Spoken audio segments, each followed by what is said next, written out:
There used to be a time when universities were the pinnacles of higher education, places where the brightest young minds would go for a few years before emerging and taking up the most important and high-paying jobs in society, where importantly they could lord it over working-class scum like me.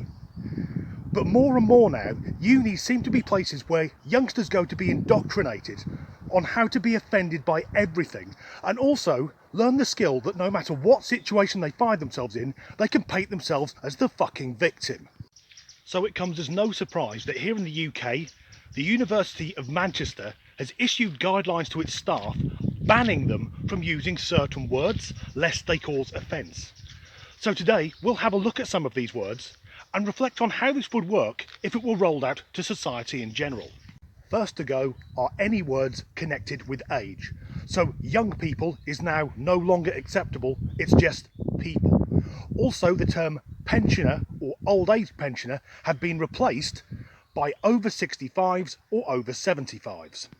I think the rather obvious problem there is that I know people who've retired in their 50s, but using this logic I'd have to refer to my 54-year-old friend as over 65. Next to go are any words which are gendered, so mother, father, sister, brother, girl, boy, and even female and male. Yesterday was Mother's Day, but under these new guidelines that word is banned.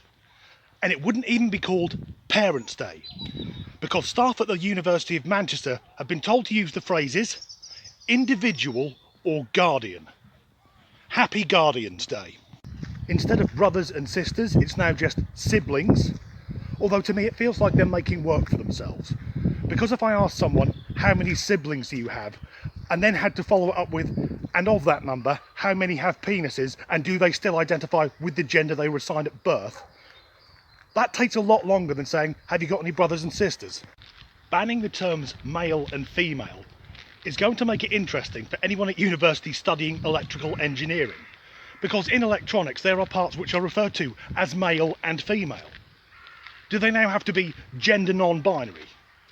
A lot of people are going to get electrocuted. The term man-made is now synthetic, and it's not acceptable to ask people to man their positions. Instead, the tutor must assign the correct number of staff to carry out the task. But by far, the strangest word to be banned from the University of Manchester is diabetic. The bizarre reasoning behind this is that the term diabetic apparently has negative connotations. So instead, focus should be put on a person's positive attributes or strengths. But if during a class, a young man fell off his seat and started slipping into a diabetic coma, the tutor stands up and says, does anyone know what's wrong with him? Is his friend meant to stand there and think of the positives, saying, he's fucking brilliant at football, he got an A in his last test. He needs the thing with the needle, not heroin. I've realised I just used a load of gendered pronouns. I apologise, I'll try not to be such a monster. And I know the intentions behind this are good.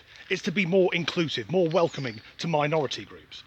But even if this was rolled out across all of humanity, I guarantee within 10 minutes the anti-everything brigade would be finding something else to cry about.